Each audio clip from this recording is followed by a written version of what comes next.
Saudara sekalian, begitu viral perkataan daripada Cak Imin yang menyebut bahwasanya satu-satunya Kiai NU yang aktif membela Habaib yaitu Nusron Wahid, saudara sekalian. Dan Pak Prabowo juga ragu terhadap eksistensi daripada Habaib ini. Kok Nusron malah berdalil terus, saudara sekalian. Nah, ini menjadi polemik besar, saudara sekalian. Salah satunya yang akan dianalisis oleh Dr. Soleh dan Dr. Ribut, saudara sekalian. Apakah ada indikasi bahwasanya dengan perkataan Caimin ini memberikan kita gambaran bahwasanya PBNU atau Ketua PBNU selanjutnya di Muktamar 2027 akan segera terdiri, saudara sekalian. Salah satunya sebagai kandidat yaitu Profesor Nasaruddin Umar dan Ki Haji Marzuki. Oke, selengkapnya mari kita sama-sama simak video berikut. Silakan. Paling aktif di habaib. Ya toh? Wong Pak Prabowo saja ragu kepada habaib. Nusron itu habaib sekarang.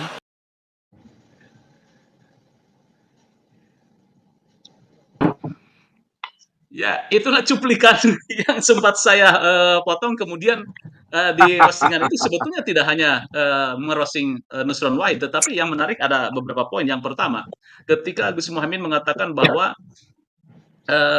ketika menyapa Nasaruddin Umar, seorang menang, dia mengatakan bahwa Pak Nazar itu ya orang yang sangat concern terhadap lingkungan, tetapi ada ulama yang memandang bahwa isu lingkungan itu tidak penting. Nah, malahan disebut Wahabi lingkungan. Ini jok-jok semacam ini juga membuat orang ketawa dan tersenyum, menyegarkan. Lagi-lagi adalah sebuah gaya politik yang renyah dan mudah dicerna oleh konstituen. Baik, saya langsung ke Dr. Soleh Basari. Dr. Soleh Basari, Anda kan termasuk juga di situ ikatan IKPMI ya, dan Anda, saya yakin Anda ada di sana ya. Sebetulnya ini bagaimana sih makna roastingan Gus Muhaimin? Dan kalau orang di sekeliling yang biasa dekat dengan Gus Imin itu ya biasa sebetulnya candaan-candaan seperti itu. Silakan, Dr. Ya, Soleh. Assalamualaikum warahmatullahi wabarakatuh. Selamat malam ke Baitullah Tamam, Dr. Ribut. Ya, saya mencerna dan menyimak serta menikmati pidato Ketua Umum PKB di malam pengukuhan dan Rakernas pertama Ikatan Keluarga Alumni Pengurus Besar Pergerakan Mahasiswa Islam Indonesia Minggu malam kemarin. Saya menangkap bahwa pertama konstruksi atau jangkar yang dituju oleh Ketua Umum PKB itu sejatinya tidak semata-mata Pak Menteri Nusron Wahid yang beliau sebut sebagai satu-satunya tokoh NU yang sangat aktif kesana kemari mendatangi para habaib. Itu yang pertama. Kemudian yang kedua, kenapa yang disasar sebenarnya bukan Pak Nusron? Karena ada dua hal lagi yang disebut secara beriringan oleh Caimin. Yang pertama tadi tentang habaib, yang kedua adalah tentang isu lingkungan yang disebut oleh Mas Yusuf. Isu lingkungan ini belakangan menjadi menghangat, terutama setelah PBNU menerima konsesi tambang sekitar 50.000 hektar dari Presiden Jokowi, yang menurut Caimin sampai hari ini belum bisa dinikmati. Nah, ketika terkait tambang, otomatis itu adalah mau tidak mau, suka tidak suka, faktor lingkungan menjadi persoalan yang tidak bisa dihindari. Nah, sementara dia membenturkan dengan Pak Nasaruddin, Menteri Agama yang ingin menjaga kelestarian lingkungan. Sementara walaupun Caimin tidak menyebut PBNU, hanya menyebut kiai dan ulama yang tidak mengabaikan atau yang mengabaikan tentang keadaan lingkungan, dalam hal ini jelas tujuannya adalah yang dituju adalah PBNU. Nah, di samping soal habaib lingkungan, kemudian yang terakhir adalah beliau juga menyebut bahwa kader-kader PMII secara umum berangkat dari bawah ke atas, beda dengan HMI yang rata-rata adalah numpang di kekuasaan atau tidak berangkat dari bottom up atau dari akar rumput. Nah, tiga item itu konstruksinya adalah menurut saya ini, karena itu tidak menuju Pak Nusron, tidak menuju pada person-person tertentu terkait lingkungan, dan juga tidak menuju sebenarnya teman-teman HMI yang sekarang aktif, itu konstruksinya adalah pada muktamar tahun 2027 mendatang, 2 tahun lagi. Nah, kenapa hal itu disampaikan saat ini? Tampaknya Ketua Umum PKB sedikit terusik atau sedikit terpancing ketika sore harinya sebelum Caimin menyampaikan pidato itu, Pak Nusron Wahid satu panel, satu panggung, satu meja di forum yang sama dengan Kiai Said Agil Siraj. mantan ketua umum PBNU. Sementara Kiai Said ini kan 3 minggu lalu ketika ketemu teman-teman termasuk saya, dia menyebut bahwa Kiai Marzuki Mustamar mantan ketua umum PBNU itu potensial satu-satunya Kiai yang kalau Pak Caimin menyebut Nusron adalah satu-satunya tokoh NU yang paling aktif tentang habaib. Nah, saya juga bisa menyebut bahwa satu-satunya mantan ketua PBNU yang paling aktif menghantam habaib adalah Kiai Marzuki. Apakah konstruksi 3 item bahwa tidak HMI, tidak merusak lingkungan, tidak pro habaib itu adalah arahnya ke Kiai Marzuki Mustamar? Nah, kalau ke sana berarti sebenarnya saya menyebut pidato itu pidato yang disampaikan terlalu awal gitu ya. Tetapi dari situ kita bisa menjawab roadmap. Kemudian yang ketiga sekaligus penutup ini bahwa dari pidato itu pemihakannya menjadi jelas. PKB, Keramat Raya itu ingin disatukan dalam tanda kutip oleh Caimin dengan bingkai yang non HMI, yang non merusak lingkungan dan non pro habaib. Otomatis di sisi lain Pak Nusron yang pro habaib tidak berada dalam gerbong tersebut. Nah, berada di gerbong mana Pak Nusron selama ini? Kalau begitu ke depan, ya nanti kita lihat apakah Pak Nusron nanti seperti yang selama ini beredar di internalnya, di kalangan-kalangan dekatnya menyebut bahwa saya berada bersama dengan Pak Nuh, mantan Menteri Pendidikan dan Kebudayaan atau lain, atau siapa, tetapi yang jelas banyak kartu yang disiapkan. Tapi pidato itu sekaligus menyulut dinamika baik di internal PBNU dan sedikit banyak mungkin ada awu anget ke teman-teman HMI. Mungkin itu dulu Mas Yusuf. Oke, ini sepertinya Anda terlalu dalam ini memaknai pidatonya Gus Imin. Justru saya sebaliknya bahwa ini adalah sebuah candaan politik gitu ya. Gaya politik Gus Imin yang renyah, kemudian juga karena suasananya itu adalah suasana kekeluargaan. Jadi merosting anak-anak PMI seperti roastingan terhadap ketua umumnya yaitu Patan Subhi sebagai Mr. No Problem, kemudian juga PMI akan lebih besar daripada PKB karena PMI itu dari berbagai partai, tokoh-tokohnya banyak gitu ya.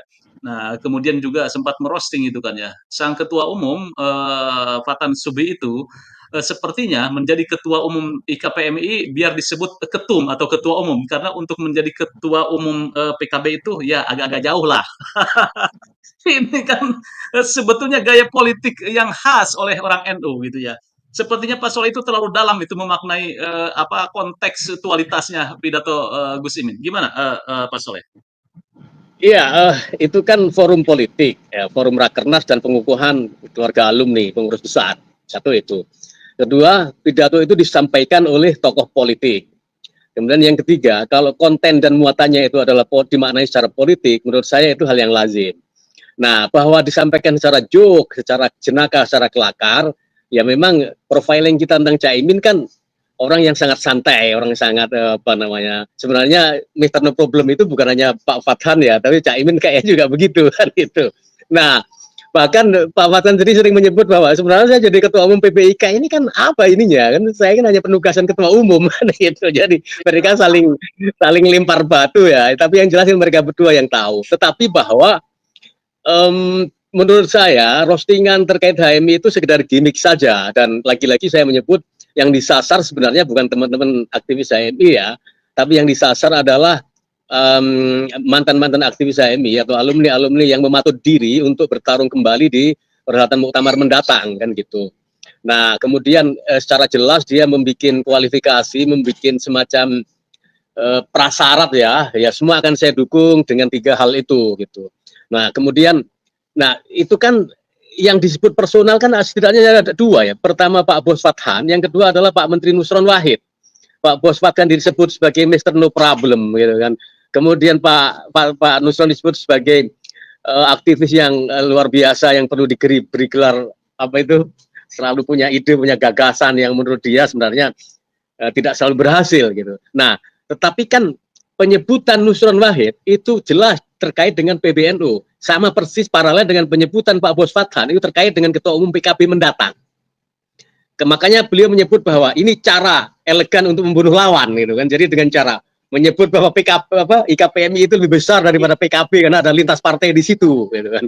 Jadi Pak Fathan ini nggak usah jadi ketua umum PKB, cukup di situ jauh lebih besar itu kan. Nah, itu pertama. Jadi udah mengkondisikan Pak Fahtan ini untuk nggak usah bermimpi jadi ketua umum PKB, sama persis dengan mengkondisikan Pak Nusron dengan banyak berdalil, dengan banyak bermuhibah kepada habaib. Kemudian dia menegaskan bahwa kiai sekarang tidak banyak berdalil. Kemudian dia juga menegaskan bahwa kiai sekarang itu udah jarang bicara soal lingkungan. Kemudian bicara lagi soal HM itu tumbuh tidak dari bawah. Nah, kemudian yang pro habaib, dia tidak mendukung pro habaib, beda dengan Pak Nusron yang pro habaib. Nah ini, jadi dua person yang disebut untuk dua posisi yang diinginkan, satu ketua umum PKB, satunya ketua umum PBNU, menurut saya itu. Oke, analisa Dr. Soleh ini baru analisa ya. Jadi jangan dianggap ini adalah statement kebenaran, apalagi mempercayainya.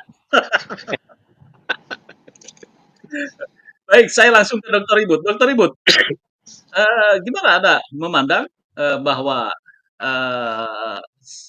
pidato Gus Imin ini menarik dan menjadi viral di berbagai media, kemudian media sosial dan TV juga menampilkan pidato utuhnya di Gus Muhaimin dan juga termasuk viral di sini. Bagaimana Dr. Ribut melihat dalam kontekstualitas pidato Gus Imin tadi? Atau mungkin akan silakan. Ya, bismillahirrahmanirrahim.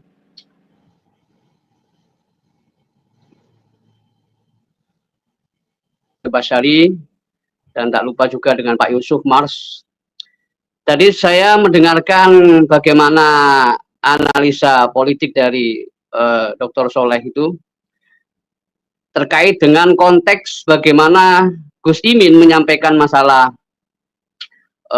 atau merosting soal masalah Ba'alawi dalam forum yang sebenarnya sangat elit ya, di kalangan cendekiawan, intelektual, Ahlussunnah wal Jamaah, ya, pengurus besar, alumni, ya, Ikatan Alumni Ikatan Alumni PMII ini sangat luar biasa. Ada gerbong baru nanti yang akan membawa pencerahan, ya, PWI di kalangan masyarakat, PMII di kalangan mahasiswa untuk memberikan pencerahan lebih masif kepada para mahasiswa, agen of change, ya, agen perubahan bangsa ini. Ini menarik. Apa yang membuat menarik? Ya, Caimin itu juga menyebut Pak Prabowo, ya, yang sudah meragukan eksistensi Habib sebagai entitas suci, sebagai cucu Nabi. Walaupun dari pengurus PB IKPMI sendiri yang secara eksplisit disebut Gus Nusron Wahid itu yang terus-menerus membela. Ya, Gus Imin bilang kiai-kiai udah lagi tidak dalil soal masalah Ba'alawi karena semakin mengemuka sebagai fakta. Ya, fakta sejarah dan juga fakta hegemoni saat ini. Ya, kiai-kiai udah banyak yang insaf, yang proporsional, objektif, mengakui bahwa ada sesuatu yang tidak normal dalam masalah nasab cucu Nabi itu. Tentunya di sini adalah yang dimaksud klan Ba'alawi. Namun demikian, Gus Nusron Wahid ini luar biasa di grup-grup NU dan sebagainya itu. Tidak henti-hentinya, masih dalil saja. Ini yang menarik dari Gus Imin itu. Apa yang membuat Gus Nusron ini sangat semangat itu? Kalau punya hubungan guru murid dengan Habib, ya cukuplah. Sebagai ulama, sebagai sufi, bahkan wali sekalipun, bagi Gus Nusron nggak ada masalah. Tapi sebagai kebenaran yang bisa diukur, yaitu keabsahan nasab, ini sesuatu yang sama sekali di luar hubungan Gus Nusron Wahid dengan sosok oknum habaib itu. Oleh karena itu, kajian PMII itu punya objek baru, yaitu bagaimana tidak hanya membahas masalah manhajul fikr, ya, sebagai cara berpikir untuk merawat peradaban dan juga stabilitas keamanan di muka bumi, ya tentunya juga nation state kebangsaan kita ini, merawat persatuan, harmoni dan seterusnya. Ya ini ada garapan baru mahasiswa itu. Ya, bagaimana anak-anak mahasiswa nanti akan diasuh oleh orang-orang PBI KPMI untuk merefresh kembali tradisi intelektualisme Islam khas ala Ahlussunnah wal Jamaah. Misalnya PBNU yang lagi mengangkat turos itu, yang mengangkat turos Nusantara. Apakah anak-anak PMI tidak punya ruang untuk diskusi masalah turos, untuk menjernihkan asal-usul turos Nusantara yang lebih bisa dikatakan ya lebih genealogis, lebih otentik, yang memiliki tinjauan sejarah kuat, kokoh dan tajam. Ya karena kan manhaj fikr, bukan aswaja sebagai madhab seperti yang didorong oleh fikih peradaban PBNU, tapi aswaja sebagai manhaj. Itu PMII. Mestinya PMII juga mengkader kader-kader kiai yang handal dalam politik, termasuk kiai-kiai yang handal dalam pemikiran keilmuan, agar agar aswaja ini bentengnya tidak hanya di ranah politik, tapi bentengnya juga di ranah keilmuan. Ini menarik. Yang kedua, ada upaya untuk mengakuisisi aswaja oleh kalangan-kalangan tertentu. Misalnya dengan munculnya Jatma Aswaja. Ya, kenapa Jatman ini kok tidak perlu ikut-ikutan pakai aswaja? Ya, karena Jatman yang disebutkan kunu ma'as-shodiqin, orang-orang yang benar-benar lurus dalam masalah titah perjuangan Jam'iyah Thariqah Mu'tabarah, yang tidak perlu merespon dengan ikut-ikutan membeli label aswaja, karena sudah aswaja. Nah, oleh karena itu, aswaja sebagai mazhab, ya ini bisa diserahkan kepada anak-anak pesantren, IPNU kasarannya begitu. Kemudian aswaja sebagai manhaj, ini PMI yang harus bisa menangkap peluang, momentum. Karena kebangkitan ilmu bagi Nahdlatul Ulama, juga bagi PMI itu adalah kebangkitan peradaban. Nah, kebangkitan keilmuan ini punya bahan bakar, bukan dalam arti negatif, bahan bakar dalam arti positif. Apa itu? Bagaimana bisa mengkaji, mendalami, menyebarkan bahwa ya keabsahan bahwa keabsahan nasabah Alawi itu bukan lagi acuan ya kita sebagai warga NU. Karena memang nggak terbukti keabsahannya. Nah ini menarik, ini punya bahan bakar dalam arti yang positif. Ya, karena apa? Karena sudah muncul kelompok baru yang tadi disebut Jatma Aswaja. Karena ketakutan akan disebut akan dilabeli dengan misalnya ya Syiah misalnya, atau label-label yang lain, sampai-sampai disebutkan Jatma Aswaja. Ya, terus bagaimana peran PMII yang mestinya sebagai agen pergerakan aswaja sebagai manhaj, bukan sebagai mazhab dan bukan sebagai tarekat. Ya, mana kader-kader PMII? Lah ini menemukan momentumnya. Lah ini kalau Pak Prabowo sudah melakukan introspeksi, ya tentu Pak Prabowo butuh waktu. Karena Pak Prabowo sendiri waktu jadi Menhan, Menteri Pertahanan, itu ngasih anugerah Dharma Pertahanan Utama kepada Habib Lutfi ya tahun 2023 itu. Lah, karena dianggap punya peran besar merawat persatuan dan kebangsaan. Tapi kemudian seiring berjalan waktu, terbukalah fakta-fakta bahwa adanya gerakan, ya bisa dikatakan gerakan manipulasi sejarah, ya mulai dari makam palsu, bahkan juga mohon maaf pencurian aset Nahdlatul Ulama, ya mengakuisisi Jatman, walaupun tidak berhasil kemudian membuat wadah sendiri.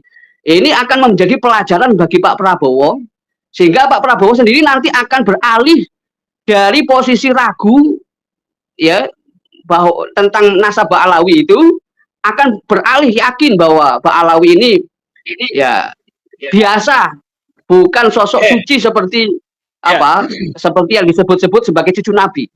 Nah, Baik, ini Pak Yusuf. saya potong dulu. Ini yang Ya. itu. Ya, saya potong dulu kembali kepada apa mungkin apa interpretasi dari pidato Gus Imin itu tadi menyangkut beberapa hal seperti yang dikatakan apa roasting. Sebetulnya kembali lagi gitu kan ya.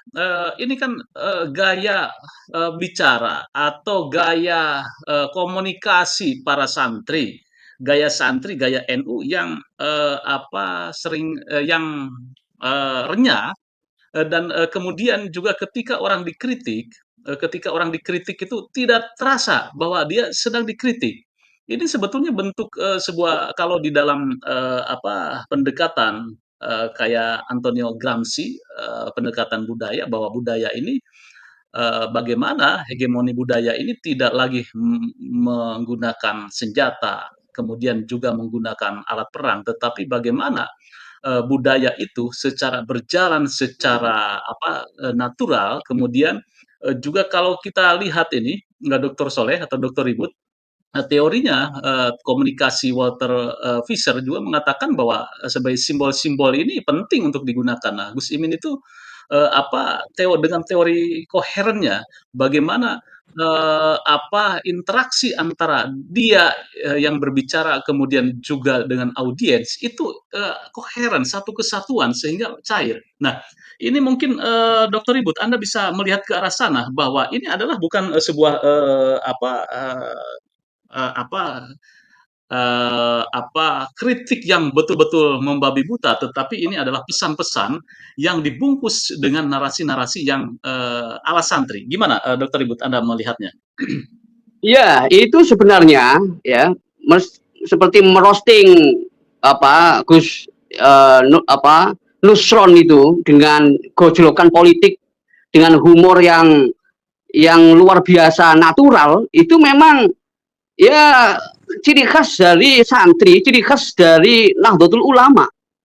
Itu Gus Dur itu juga memberikan contoh bagaimana kritikan disampaikan dengan gojlokan, dengan candaan. Itu ada dalam diri apa Gus Imin. Lah Gus Imin luar biasa mampu mengendalikan situasi, suasana, membawa arah apa perkataannya secara presisi, tepat sasaran itu melalui gojlokan. Dan itu akan menjadi apa memori tersendiri terutama bagi warga NU yang sangat menyukai gojlokan politik itu. Ya, termasuk Yai Said Akhil Sirot kan juga sering mengutip perkataan filosof Muslim, ya Al-Farabi itu mengatakan man tafannana faqad tahaqqaqa.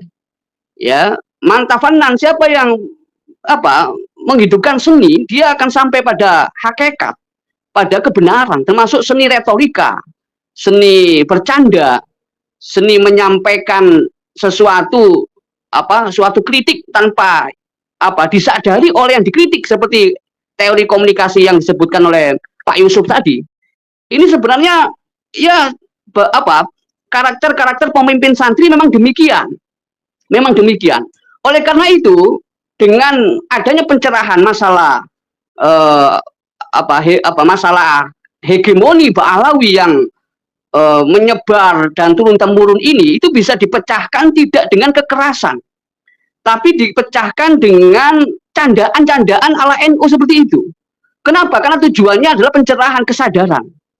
Ya, karena orang NU itu kalau bercanda itu ada substansinya, tidak sekedar sekedar bercanda yang makruh, apalagi yang haram menjatuhkan orang, tapi itu ciri khas dari ulama-ulama NU, cendekiawan NU.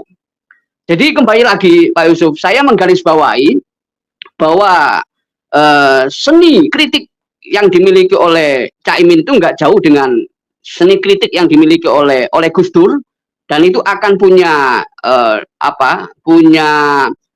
efek jangka panjang bagi ya calon-calon penggerak aswaja, terutama di kalangan PMII, karena mereka anak-anak PMII ini ya sudah bisa dikatakan sebagai pemegang kunci animal simbolicum, bahwa manusia ini sebagai makhluk simbolik ya bisa menangkap realitas yang kompleks melalui simbol atau kata-kata yang singkat, melalui kode-kode apa joke-joke yang nggak bisa dibaca oleh orang-orang awam ya, hanya bisa dibaca oleh orang-orang cendekiawan, oleh orang-orang yang intelektual, melihat sesuatu seperti apa adanya. Nah, ini Pak Yusuf. Jadi kembali lagi, orang-orang santri itu, kalangan santri itu kalangan yang mana mereka itu mengerti bagaimana balaghah, pesan bisa sampai kepada hati pendengarnya dengan cara yang sesuai dengan komunikan, orang yang diajak komunikasi, yang diajak bicara dengan sangat efektif. Itu adalah tradisi dari kalangan santri. Ya, jadi al-insan hayawanun bayani.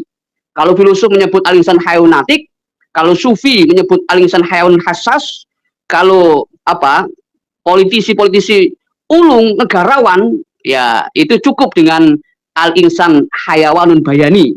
Manusia itu adalah apa? Animal simbolikum, makhluk simbolik. Dalam hal ini adalah Gus Imin memberikan pencerahan yang sangat kompleks melalui joke-joke bahwa udahlah Gus Nusron Wahid itu. Kiai-kiai yang lain yang ahli dalil sudah gak banyak dalil. Gus Nusron udahlah kurangi dalilnya itu. Ya, itu katakanlah begitulah. Itu luar biasa sama saudara, sama sahabat seperjuangan. Itu bahkan di dalam, mohon maaf, dalam rumah sendiri di PMII itu Cak Imin memberikan gojokan politik yang sangat tajam. Ya, itu Pak Yusuf. Terima kasih. Oke, setelah sekalian itu ya tadi penyampaian daripada Dr. Soleh dan Dr. Ribut terkait dengan bagaimana mereka menafsirkan dengan berbagai macam multitafsir, saudara sekalian, dengan perkataan atau pidato dari Caimin ya yang lagi viral. Dan menurut Dr. Ribut itu menarik, saudara sekalian, atau Dr. Soleh ya, dimana Dr. Soleh ini sangat dalam menganalisisnya. Salah satunya bagaimana Caimin ini seakan-akan menggambarkan bahwasanya ada kriteria gambaran daripada di Muktamar 2027 nanti untuk pemilihan ketum PBNU, saudara sekalian, yaitu ya bisa jadi salah satunya Nusron Wahid, saudara sekalian, ataupun sempat dipuji oleh Caimin yaitu Profesor Nasaruddin Umar atau Menteri Agama, lalu kemudian Ki Haji Marzuki Mustamar. Nah, ketiga kandidat ini mungkin akan menjadi kandidat untuk menjadi ketua PBNU yang selanjutnya, saudara sekalian, di Muktamar 27. Ya, ini sangat menarik sekali. Tentunya yang dikritik oleh atau yang dikemukakan oleh Dr. Ribut juga tadi luar biasa, saudara sekalian, bagaimana beliau menafsirkan secara retorik ya. Ya, meskipun Caimin hanya hanya bercanda-canda ya bisa kita bilang di rumah lah IKA PMII. Ya, kenapa beliau berani seperti itu ya karena itu menganggap sebagai rumah sendiri. Ya terserah mau bilang apa, kan ini semuanya bercanda, saudara sekalian. Apalagi merosting Nusron Wahid, saudara sekalian. Ya ini sangat menarik sekali yang dikatakan oleh Caimin ya, di mana para kiai-kiai sudah tidak ada yang berdalil, bahkan jarang yang berdalil, saudara sekalian. Bahkan sekelas Gus Bahak pun angkat tangan terhadap hal ini. Tapi kenapa Nusron Wahid ini kok aktif sekali? Nah, ini akan menjadi pertanyaan besar, saudara sekalian. Ada apa sebenarnya? Sesungguhnya ya sebagai mungkin ada karib dekat Nusron Wahid, Habaib ya, itu sebagai karib dekat. Namun untuk membenarkan apa yang tidak benar ya ini yang salah, saudara sekalian. Mungkin hanya itu saja. Mudah-mudahan video ini bermanfaat, saudara sekalian. Sekian. Assalamualaikum warahmatullahi wabarakatuh.